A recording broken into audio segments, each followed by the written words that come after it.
शख्सियत था। ये किस कदर अमीर और बासर शख्स था, इसका अंदाजा आप 2-3 मिसालों से लगा लीजिए। ये लंदन में था, इसे शुमाली लंदन का एक घर पसंद आ गया। इसने वहीं खड़े खड़े ये घर 1 करोड़ पाउंड्स में खरीद लिया। ये पाकिस्तानी रुपए में 1 अरब 40 करोड़ रुपए बनते हैं। इसने 2009 में मॉन्टे कार्लो में अपनी 37वीं सालगिरह मनाई। ये दुनिया की महंगी तरीन सालगिरह थी, जिसमें रूस के एल्युमिनियम टाइकॉन ओलेग टेरिपास्का, सोने की कानों के मालिक पीटर मुंक और मोनाको के शहजादे अल्बर्ट समेत दुनिया भर की मशहूर शख्सियात ने शिरकत की। ये पेंटिंग खरीदने का शौकीन था। इसके पास अरबों डॉलर के शाहपारे थे और ये तमाम शाहपारे इसके महलात में लगे थे। इसे 2006 में इजरायली अदाकारा ऑर्ली वेंसमैन अच्छी लग गई, तो इसने उसके गिर्द दौलत के अंबार लगा दिए। चुनांचे ये इसकी गर्लफ्रेंड बन गई और ये दुनिया की महंगी तरीन गर्लफ्रेंड थी।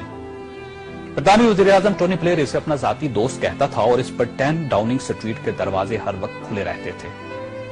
ब्रितानवी शाही खानदान ने इसे कई बार बकिंगम पैलेस और विंडसर कासल में लंच और डिनर दिए थे। ये लंदन और पेरिस में प्ले बॉय की जिंदगी गुजारता था और इसे दुनिया जहान के कानून तोड़कर बहुत खुशी होती थी। इसने एक बार पेरिस की शांज़-एलीज़े पर 120 किलोमीटर की रफ्तार से गाड़ी चलाकर पूरी यूरोपीय दुनिया को हैरान कर दिया और पेरिस की सिटी हुकूमत कोशिश के बावजूद इसका चालान न कर सकी। ये लीबिया की इन्वेस्टमेंट अथॉरिटी का सरबराह भी था और यह अथॉरिटी दुनिया के किसी भी मुल्क में किसी भी वक्त $10 बिलियन तक की सरमायाकारी कर सकती थी और यह एक बहुत बड़ा इस्तेहकाक था। इस शख्स का नाम नाज़रीन सैफुल इस्लाम है और ये लीबिया के साबिक हुक्मरान कर्नल कज़ाफी का बेटा है। सैफुल इस्लाम कर्नल कज़ाफी का वारिस और वली अहद भी था और इसे दुनिया का इसके बारे में ख्याल था कि यह कर्नल कज़ाफी के बाद लीबिया का हुक्मरान होगा। यह इस कदर बासर था कि कर्नल कज़ाफी को न्यूक्लियर प्रोग्राम तरक करने पर भी इसी ने कायल किया था। इसने बल्गारिया के उस मेडिकल ग्रुप को छुड़वाने में भी बड़ी मदद की थी जिस पर बच्चों को एड्स के टीके लगाने का इल्जाम था।